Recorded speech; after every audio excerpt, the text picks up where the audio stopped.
Vamos orar antes de começarmos. Pai eterno que estás nos céus, estamos aqui na Tua presença, agradecendo a presença dos Teus filhos que estão aqui. Amém. Obrigado porque eles escolheram estar aqui. Amém. Foram movidos pelo Espírito Santo. Ninguém veio aqui sem ser tocado pelo Espírito Santo, para que pudessem escolher essa boa parte de estar aos Teus pés. Nós estamos aos Teus pés, juntos, aprendendo do Senhor. Derrama o Espírito Santo sobre nós. Responde os anseios que estão dentro de cada coração. Responde os pedidos que cada um tem.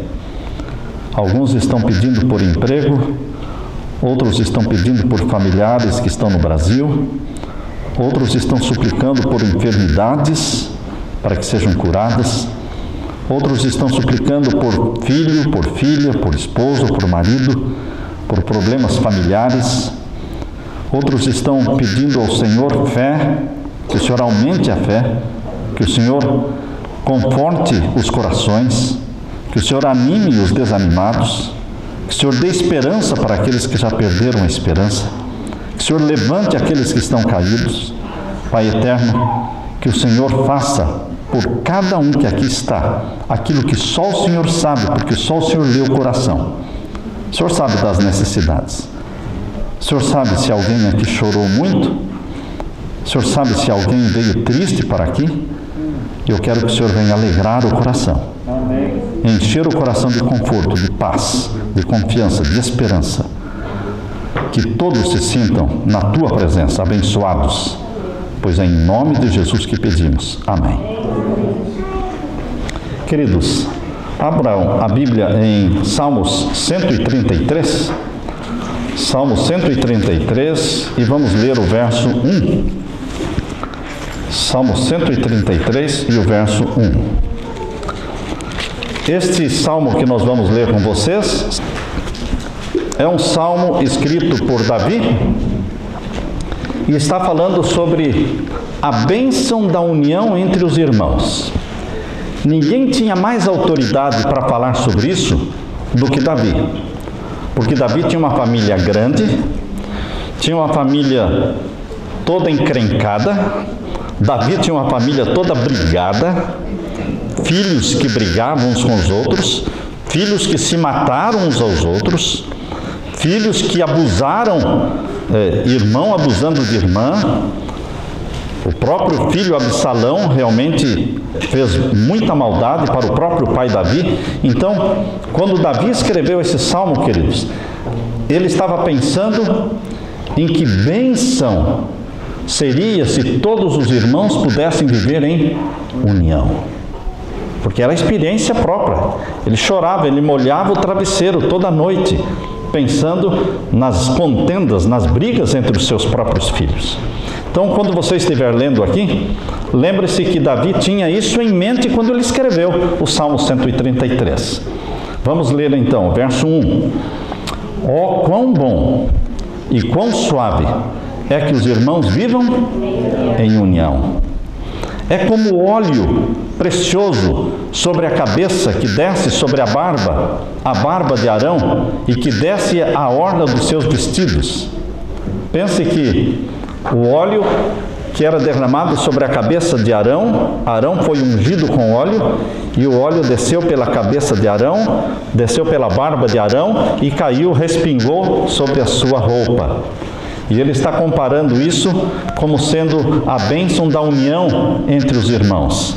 E ele comparou também a bênção da união com o orvalho, no verso 3. Como orvalho de Hermon, que desce sobre os montes de Sião, porque ali o Senhor ordena a bênção e a vida para sempre. Davi, queridos, por experiência própria, conhecia a tristeza e a amargura de uma família dividida. Com o coração partido, Davi tomou conhecimento de que Aminon, o seu filho Aminon, tinha abusado da sua própria irmã Tamar. E além de abusar dela, jogou-a para fora, fechou a porta, desprezou-a. Tamar era filha do mesmo pai, mas não filha da mesma mãe, porque Davi tinha várias mulheres, então ele tinha filhos com diferentes esposas. Absalão era irmão de Tamar, filho da mesma mãe de Tamar. E ele soube o que Amnon tinha feito para sua própria irmã.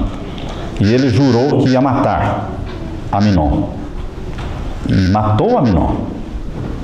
Que tristeza no coração de Davi, quando ele soube disso que aconteceu. E a desgraça continuou, irmãos.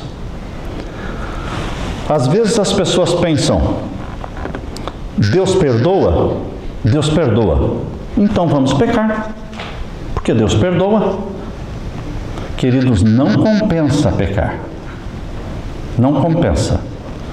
É bom que você tenha em mente que Deus perdoa. Mas não é bom que você tenha em mente que vale a pena pecar, porque não vale a pena pecar. Porque quando Deus perdoa, Deus não anula as consequências. As consequências dos nossos atos permanecem.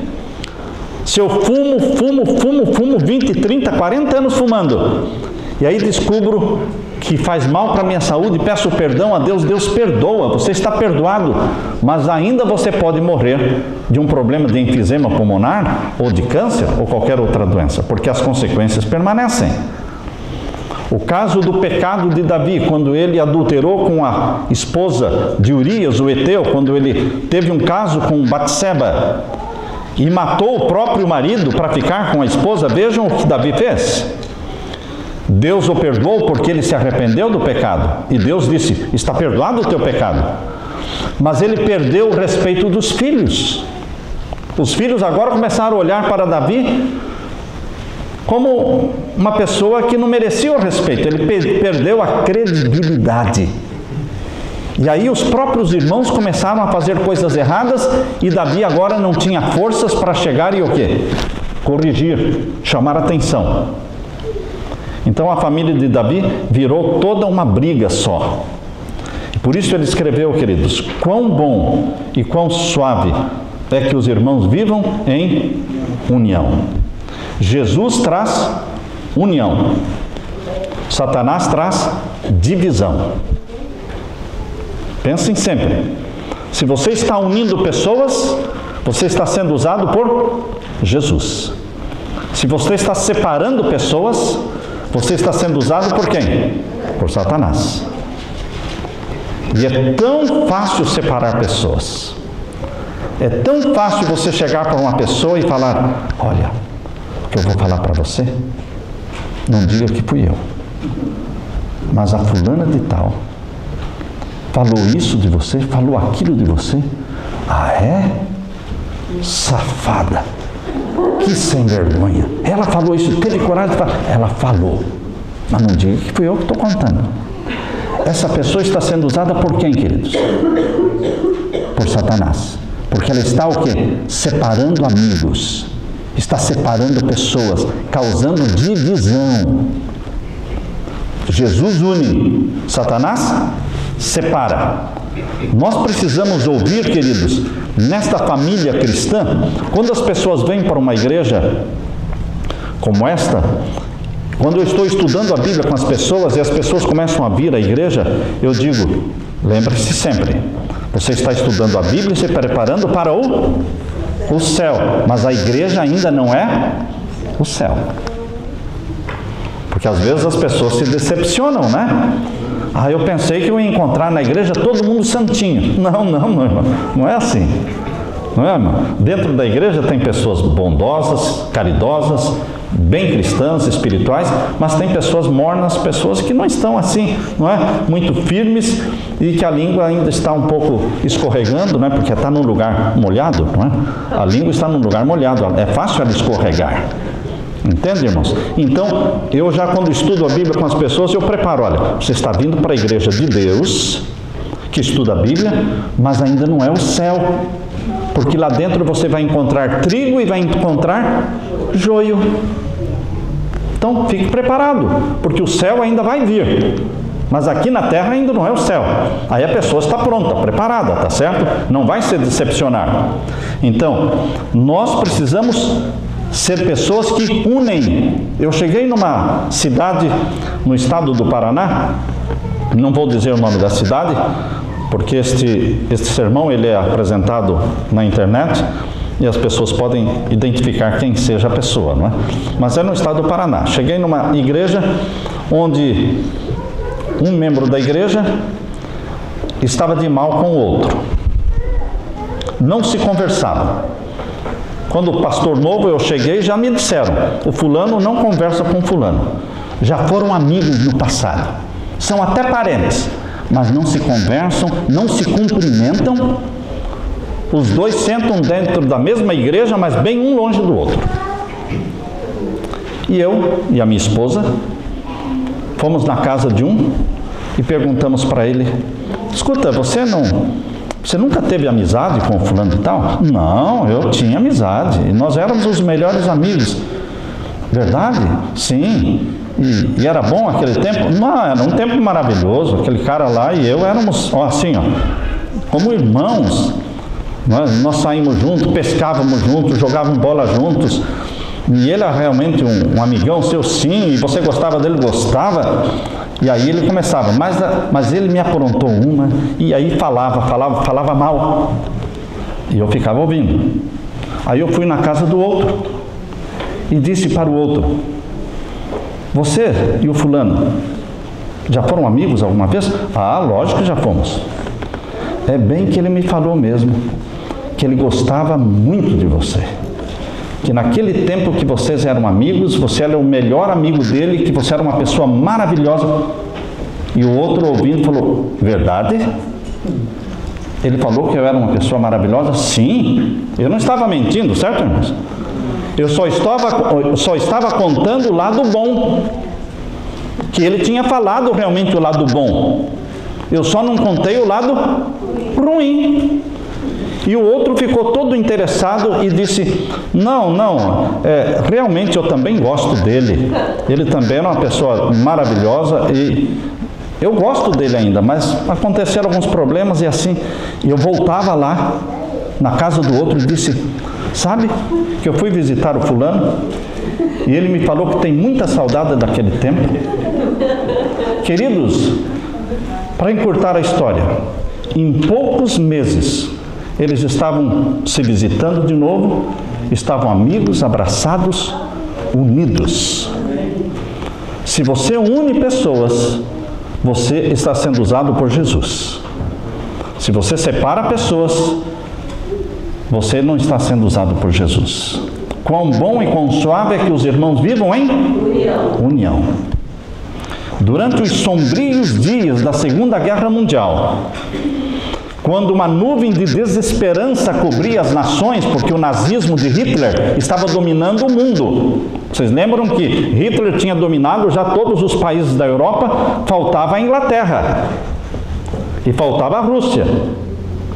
Mas a Inglaterra, ele tentou várias vezes dominar, invadir a Inglaterra, mas a neblina era tão forte, tão densa, que ele não podia avançar com os navios, então ele recuava. Quando ele planejava atacar a Inglaterra, a neblina novamente fechava tudo. Então, ele estava sendo impedido pelo próprio Deus, pela própria natureza. Assim como aconteceu na Rússia. Quem dominou e quem derrotou Hitler na Rússia não foi ninguém a não ser o general chamado Inverno. O general Inverno derrotou Hitler na Rússia. Foram as forças da natureza que Deus usou para que ele não dominasse o mundo todo. E naquele tempo em que ele estava ameaçando tomar a Inglaterra e dominar a Inglaterra, surgiu ali um homem chamado Winston Churchill. Se você colocar no Google Winston Churchill, primeiro-ministro da Inglaterra, o homem mais eloquente em falar, com um discurso mais eloquente, com palavras mais convincentes do século XX. Ninguém foi tão eloquente como Winston Churchill. Ele escrevia seus... Agora foi feito um filme de Churchill. Não sei se vocês já assistiram, um filme novo que está aí. Vale a pena assistir a história de como ele foi escolhido para primeiro-ministro e como é que ele preparava os discursos dele. Preparava os discursos como um pastor prepara um sermão. palavra por palavra. O meu é tudo palavra por palavra, ponto por ponto, vírgula por vírgula, tudo ensaiado. E ele ainda olhava no espelho e treinava em cima, na frente do espelho. Ninguém acreditava nele. Mas quando ele começou a falar, ele começou o que? A convencer. E vejam a mais famosa frase de Churchill. Esta foi uma frase dele que ficou na história. Ele disse assim: somos tão poucos e nossos inimigos são tantos.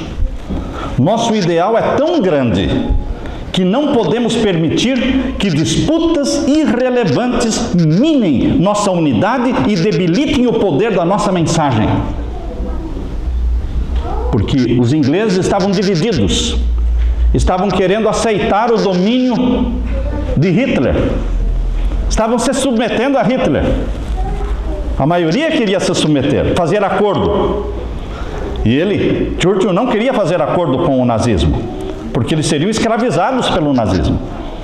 E ele disse: nós somos tão poucos, nossos inimigos são tantos, e o nosso ideal é tão grande, que não podemos permitir que disputas irrelevantes minem nossa unidade e debilitem o poder da nossa mensagem.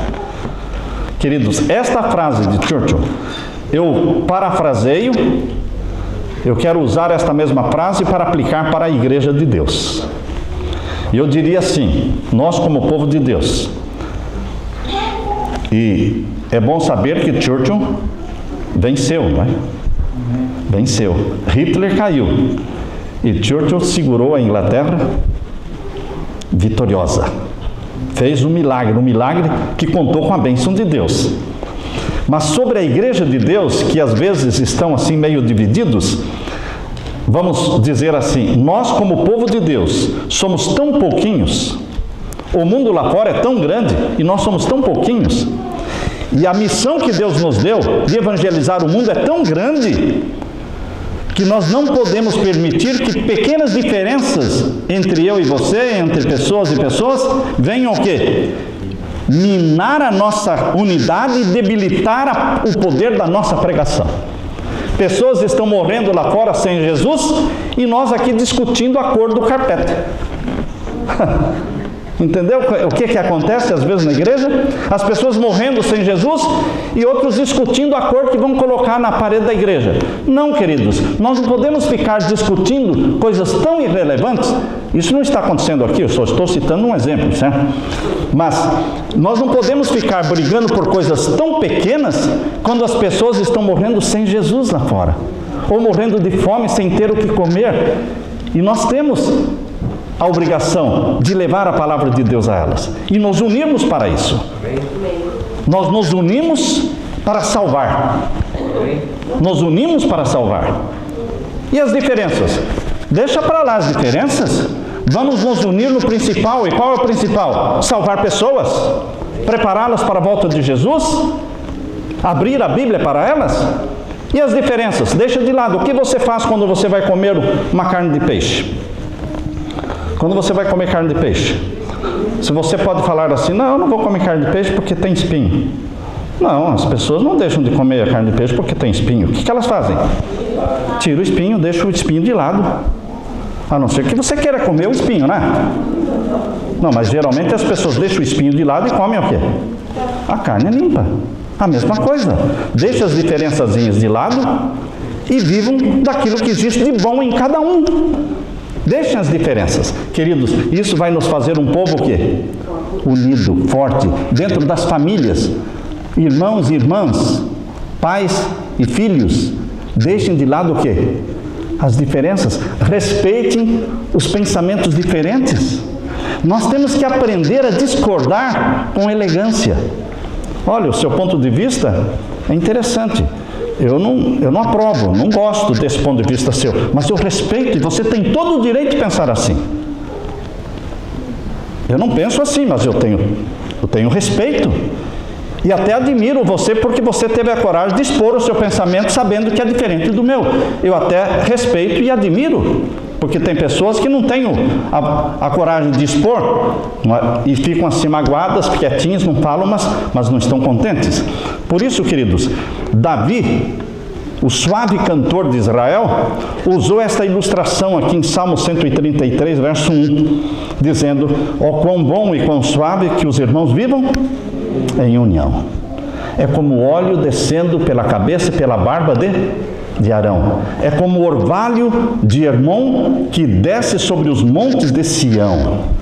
O amor de Jesus lança pontes sobre todos os abismos que nos separam e destrói todos os muros levantados. Construir muros não ajuda. Eu sei que o Trump está querendo construir muros. E o que é que o Papa disse para ele? Precisamos de pessoas que construam pontes. Muro já tem muito, mas os muros separam, pontes conectam, unem. Um grande pregador chamado Charles Spurgeon, ele escreveu assim: porque nós somos redimidos por um só sangue, palavras de Charles Spurgeon, porque nós somos redimidos por um só sangue, somos participantes da mesma vida, alimentamo-nos do mesmo pão celestial, estamos unidos pela mesma cabeça vivente, que é Jesus, buscamos os mesmos fins, amamos o mesmo Pai celestial, somos herdeiros das mesmas promessas e habitaremos juntos para sempre no mesmo céu. Então temos que estar o quê? Unidos, porque nós estamos sonhando com o céu. Foi o que eu disse quarta-feira, sábado aqui à tarde. Sábado à tarde eu disse que quando uma pessoa expõe um pensamento diferente, nós estávamos falando sobre alguns assuntos, perguntas que eram feitas, e a pessoa diz: não, mas eu penso assim. Eu respeito, tudo bem. Você é meu irmão, a gente está indo para o céu juntos, eu respeito. Eu não penso igual a você, mas eu respeito. Mas você quer ir para o céu? Eu também quero, vamos juntos. Embora entre os discípulos tinha pensamentos diferentes, irmãos. Entre os discípulos, os 12 discípulos de Jesus. Mas eles estavam seguindo o mesmo Jesus. O mesmo Jesus. Vejam, só existe um céu, um Pai Celestial, existe só um Jesus, existe só uma família de Deus e teremos que viver juntos na eternidade. E é bom a gente começar a viver juntos aqui. Amém? Aqui é o lugar para a gente provar que se suporta. Quando as pessoas são muito diferentes de você, você não consegue viver muito tempo pertinho assim. Tem que dar uma distanciazinha, certo? Tem que dar uma distanciazinha. Mas a gente se suporta numa boa. Por quê? Ele tem defeitos, eu tenho defeitos também. E eu tolero os defeitos dele porque eu também tenho os meus defeitos. E os defeitos dele irritam os meus. Mas a gente se entende, porque nós somos o quê? Pecadores, todos cheios de defeitos. Não existem amigos perfeitos, não existe pastor perfeito, não existe igreja perfeita, não existe casamento perfeito, não existe marido perfeito, não existe sogra perfeita, não é? Não existe. Mas existem boas sogras. A minha esposa é uma boa sogra. Quase chega na perfeição, mas não é perfeição. Não é? Queridos, nós não buscamos perfeição nas pessoas. Nós buscamos união. E nós usamos de tolerância. Tolerância. Mas o fulano, eu digo, seja tolerante. Tolerância? Sim, Jesus era tolerante. Jesus, ele não ficava repreendendo, ele amava. Ele era tolerante com os erros dos outros. E isso ele nunca foi tolerante consigo mesmo. Se eu for tolerante comigo, eu me perco. Vou repetir. Se eu for tolerante comigo mesmo, eu vou me perder, certamente. Agora, se eu sou tolerante com os outros e sou duro comigo, está tudo bem. Querem um exemplo? Jesus passava a noite de oração. Mas vocês acham que ele exigia que os discípulos passassem a noite de oração? Não. Ele mandava os discípulos ir para casa para dormir em casa com a família. Raramente os discípulos ficavam à noite com Jesus. Raramente. Geralmente Jesus ficava sozinho.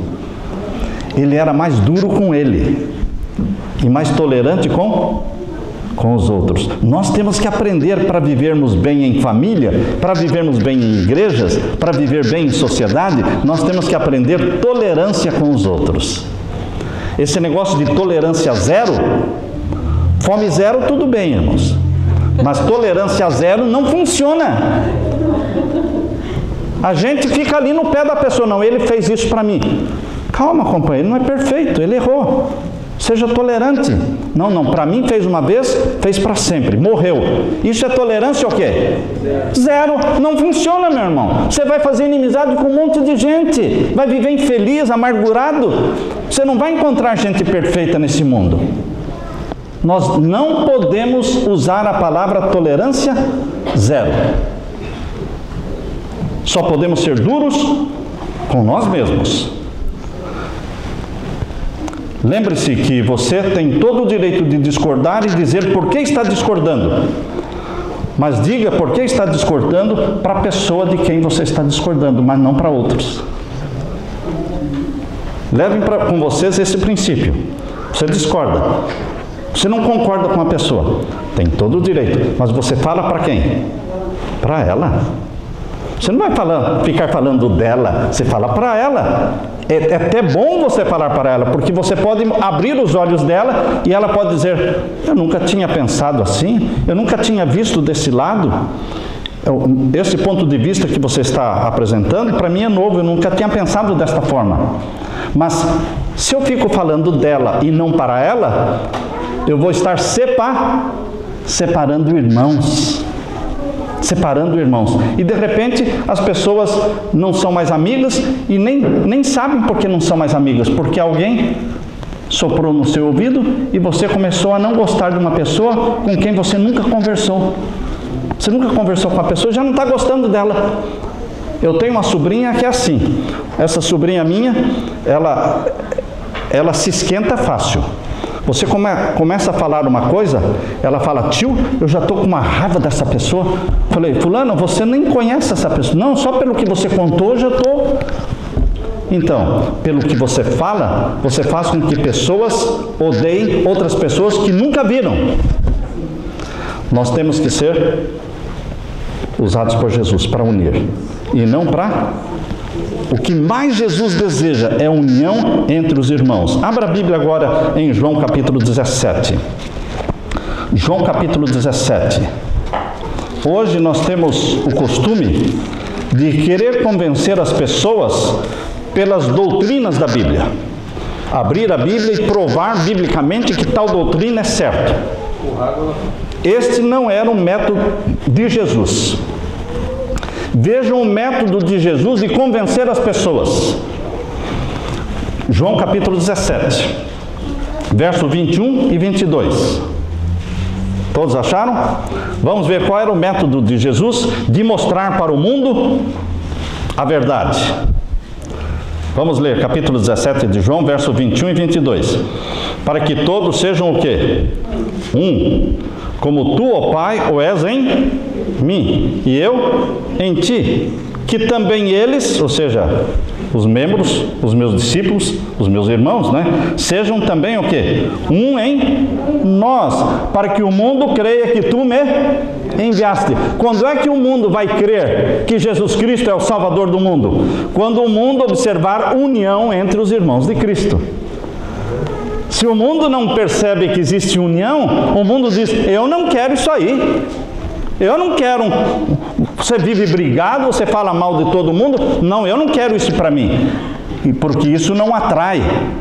No primeiro século, a história conta que no primeiro século, os pagãos, porque o Império Romano era dominado por uma religião pagã chamada mitraísmo, que adorava o sol. Mas os pagãos observavam os cristãos, como é que eles comiam juntos, como é que eles vendiam suas propriedades. Diz em Atos capítulo 1, capítulo 2, conta como, em Atos dos Apóstolos, conta como os apóstolos e os membros da igreja cristã primitiva vendiam suas propriedades e distribuíam dinheiro para que ninguém passasse fome. E os pagãos observavam isso e diziam: vejam como eles se amam. É isso que atraía, isso fez com que pagãos aos milhares se convertessem, porque eles se amavam. O amor atrai. Vejam como eles se amam, como existe caridade, como existe assistência social. Um estende a mão para o outro.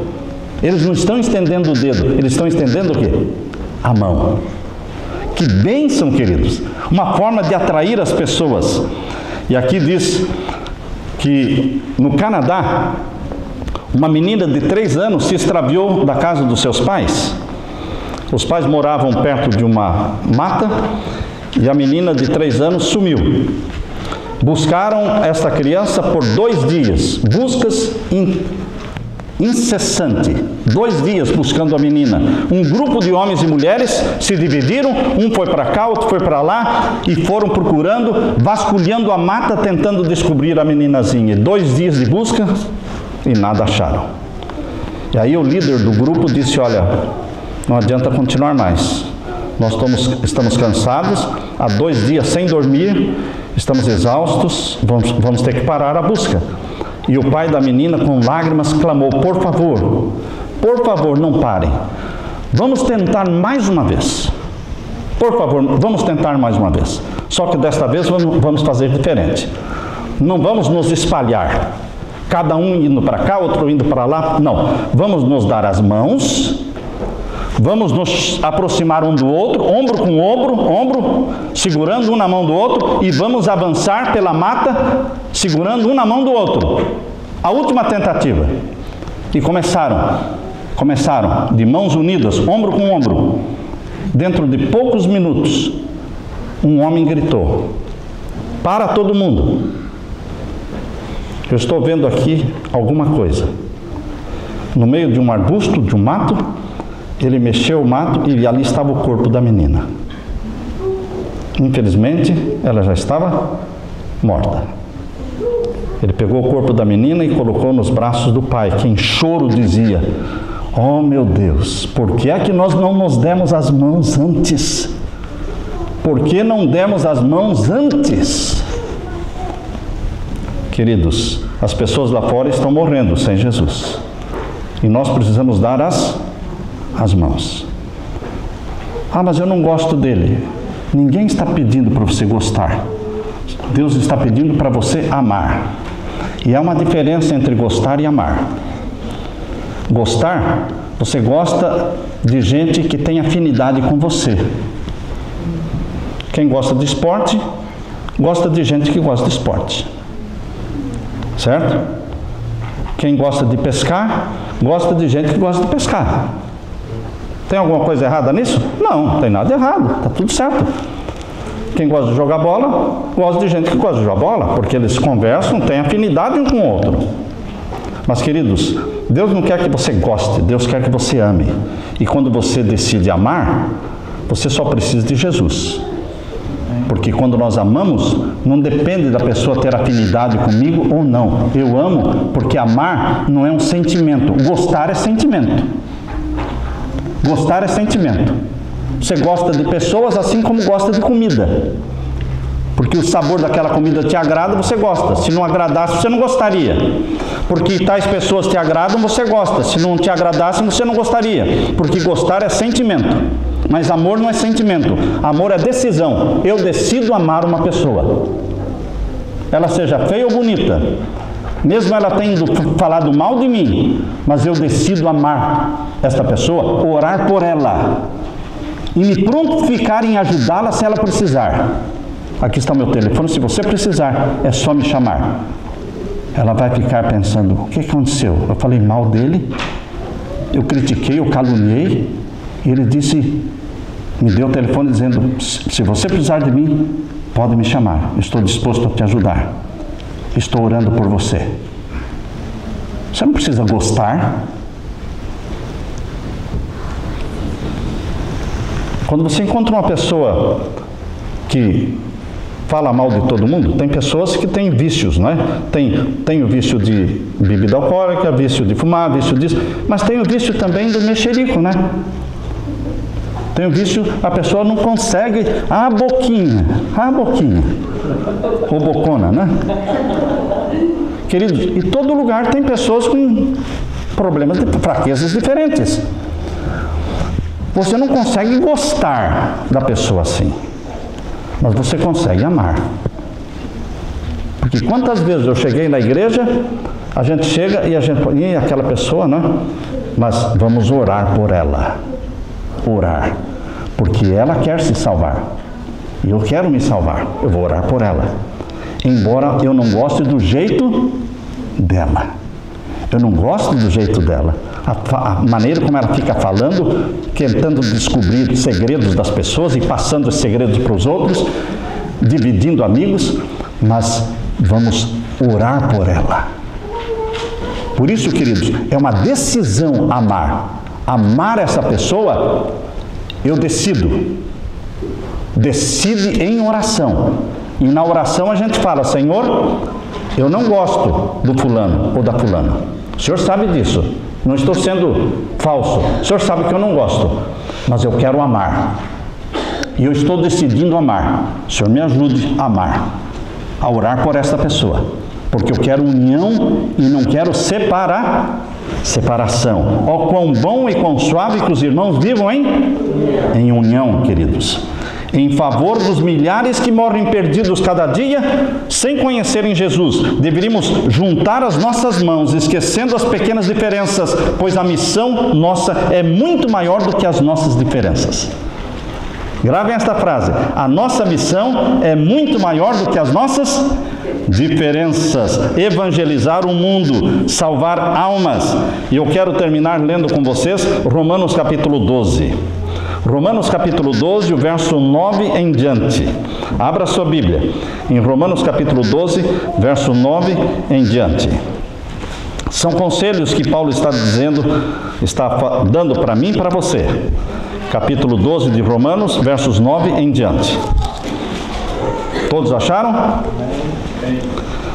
Vamos ler. O amor seja não fingido. Ame de verdade. A pessoa está precisando, ajude. Mas ela não agrada a você, mas ela está em necessidade. O bem que você fizer a essa pessoa que não te agrada tem muito mais valor do que o bem que você faz por uma pessoa que é amigo íntimo seu. Ora, por isso que eu digo assim, a oração que uma nora faz pela sogra tem muito mais valor, não é? Entende? É verdade isso. Esses dias alguém estava dizendo: pastor, ore pela minha sogra, que ela foi tirar o visto, ela está vindo para nos visitar, e nós estamos orando e eu quero que o senhor ore também. Eu falei: ela vai ganhar o visto. O genro está orando pela sogra, isso já é uma grande bênção, não é mesmo, queridos? Orar pelas pessoas. O amor seja não fingido. Aborreçam o quê? O mal. E apeguem-se ao bem. Amem-se cordialmente uns aos outros, porque a ordem de Deus é que nos amássemos uns aos outros, e não que nos amassemos uns aos outros. Peguem essa ideia, que nos amássemos, mas não que nos amassemos em críticas, em brigas. E aqui diz o verso: em amor fraternal, preferindo-vos em honra uns aos outros. Verso 11: não sejam vagarosos no cuidado, sejam fervorosos no espírito. O que é vagarosos no cuidado? A pessoa está passando necessidade e você não toma conhecimento. A pessoa está morrendo e você não está nem aí. Chega depois. Não seja vagaroso no cuidado. Cuide das pessoas que estão sofrendo. Você tem comida? Lembra-se de alguém que não tem? Você tem casas para limpar? Você tem um bom schedule? Lembre-se de pessoas que não têm? Divida. Não, isso é dividir ouro, pastor. Não dá. Isso é dividir ouro. A gente divide ouro. Isso mesmo. Lixo não precisa distribuir, não precisa dividir. A gente divide ouro, a gente dá o que é bom, entende? Porque quando você dá, você recebe. A mão que se abre para dar é a mão que está aberta também para receber. Deus abençoa. Portanto, não sejam vagarosos no cuidado. Corram para socorrer uma pessoa que furou o pneu. Corram para socorrer uma pessoa que, enfim, acabou a gasolina. Enfim, queridos, a pessoa está em necessidade e nesse país está todo mundo correndo. Alguém tem que correr menos para ajudar mais os outros. E Deus observa as pessoas que às vezes têm até um prejuízo financeiro, mas para socorrer alguém. Queridos, quando nós tínhamos aqui os pães, não é? Os pães, a distribuição dos pães. Dá muito trabalho, pastor. Eu sei quanto trabalho dá. 5 horas da manhã a gente saía de casa, na neve, porque aqui neva muito. E quando eu não podia ir, ia o Joédeles, lembram do Joédeles? Ia o Ronaldo, enfim, iam. Como? O Daniel. Queridos, muitas pessoas iam socorrer, não eram só, muitas pessoas. Pastor, precisou, me chama. Para ir buscar os alimentos no food bank, a mesma coisa. As pessoas deixavam de limpar uma casa, deixavam de trabalhar para recolher comida, pão, alimentos, para distribuir. Ora, queridos, para que estamos aqui neste mundo? Não é para ajudar uns aos outros, darmos as mãos uns aos outros? Você sabe como é difícil chegar nesse país sem falar inglês, sem trabalho, sem ter onde morar. Nós precisamos de pessoas caridosas, que não exploram, que recebem na casa e dividem o pouco que têm. E quando essas pessoas arrumam um trabalho, você diga: você não me deve nada, somente faça isso também com alguém. Faça isso também com alguém. E assim nós vamos aumentando a corrente do amor. E diz aqui o verso 12, e esse verso a minha esposa me deu. E ai de mim se eu não ler esse verso. Estou brincando. Mas a minha esposa, fazendo o ano bíblico dela, ela disse: Samuel, você já prestou atenção nesse capítulo 12, verso 12?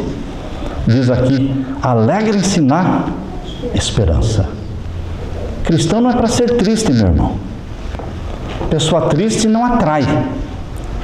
O que atrai é a gente alegre, sorridente. As crianças gostam de gente alegre.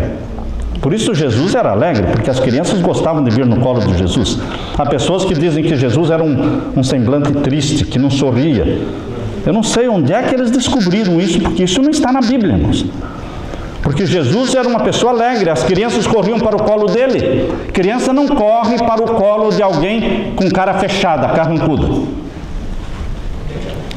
Jesus abraçava as pessoas, beijava as pessoas. Alegre-se na esperança. Só o cristão que ama Jesus tem motivo de ser alegre. Por quê? Porque só ele tem esperança. Esperança de quê? Da volta de Jesus. Vocês sabem que morreram 6 milhões de judeus nos campos de concentração lá na Europa.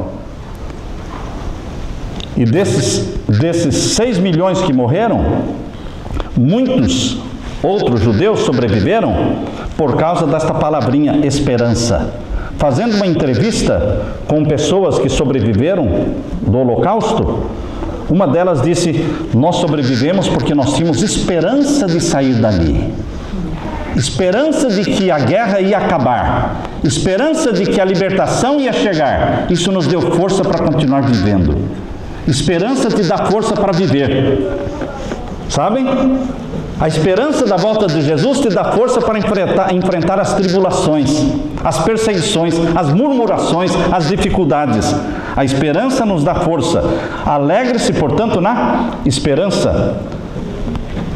Nelson Mandela ficou 27 anos na cadeia. Nelson Mandela. E saiu vivo. E, queridos, enquanto ele estava na cadeia, ele teve, não sei se foi uma filha ou uma neta, e ele pediu para colocar o nome de Esperança. O nome. Porque aquilo era o que ele tinha, esperança de sair dali. A esperança nossa é a volta de Jesus. E o verso 13: comuniquem com os santos nas suas necessidades. Traduzindo isso aqui é o quê? Abra mão para ajudar os necessitados, certo? Sigam a hospitalidade. Gente, dentro da nossa casa, atrapalha todo o nosso programa. Eu sei que eu estou atrapalhando o programa todo da vida lá da Neuza, não é, Neuza? Atrapalha, porque altera todo o programa da família ter um hóspede, pelo menos um casal assim, não é? Dentro de casa. Mas, queridos, sigam a hospitalidade. E o que mais? Além da hospitalidade, abençoem. Você pode abençoar as pessoas e não o quê? Abençoar os que vos perseguem. Abençoem e não amaldiçoem. Abençoem e não amaldiçoem. E o que mais que Paulo? Alegrem-se com os que se alegram e chorem com os que choram. Qual é o mais fácil? Chorar com os que choram ou se alegrar com os que se alegram? Você acha que se alegrar com os que se alegram é mais fácil? Todos nós somos chorões, irmãos. Quando a gente vê as pessoas chorando, o que a gente faz? A gente chora. Mas quando a gente vê uma pessoa feliz, porque vai casar, ela é noiva, vai para casar e você nem namorado tem. É fácil se alegrar com os que se alegram? É fácil se alegrar com os que se alegram? A pessoa está feliz da vida e vem radiante e conta: comprei uma casa nova, comprei um carro novo, e o seu carrinho, coitado, está todo enferrujado. É fácil você se alegrar com essa pessoa? Só com Jesus no coração, irmãos.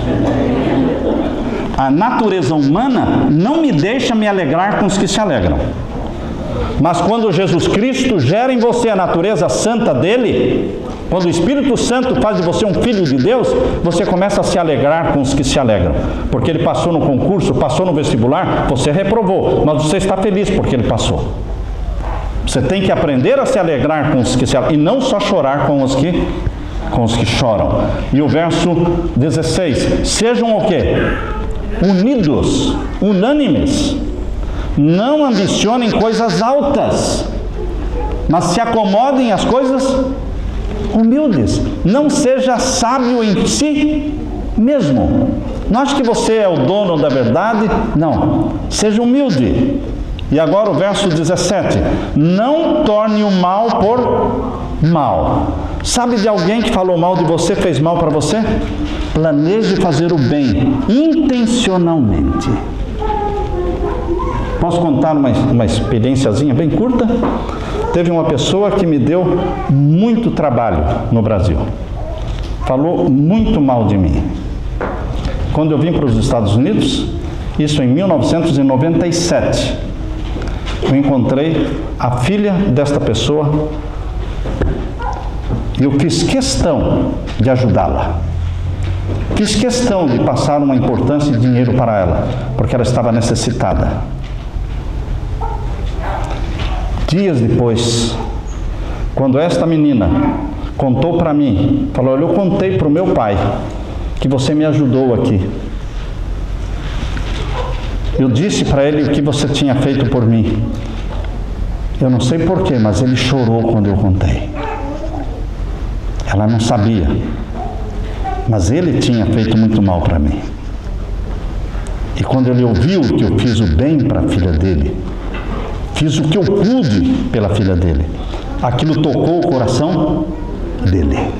Queridos, não é pagar o mal com o mal. Descubra pessoas que fizeram mal ou falaram mal de você e planeje um jeito de fazer bem para essas pessoas. Isso trará bênção na sua vida e pode converter o coração da pessoa. Você está ensinando pelo exemplo. Por isso diz aqui, olha, estamos lendo o verso 17, não é? A ninguém torne o mal por mal, procurem as coisas honestas perante todos os homens. Verso 18: se for possível, quanto estiver em você, tenha paz com todos, não se vingue. Estão vendo o verso 19 aí? Não se vingue, a vontade de se vingar. Não. A vingança é de quem? É de Deus. Você não se vinga. Deixe nas mãos de Deus, mas não se vingue. E aqui o verso 20.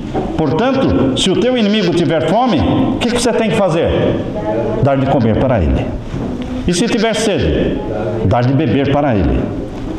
Porque fazendo isto, você vai amontoar brasas de fogo sobre a sua cabeça. Não se deixe vencer pelo mal, mas vença o mal com o bem. Oh, quão bom e quão suave é que os irmãos vivam em união. Amém, irmãos? Que a graça do meu Jesus esteja com vocês. Aleluia. Aleluia.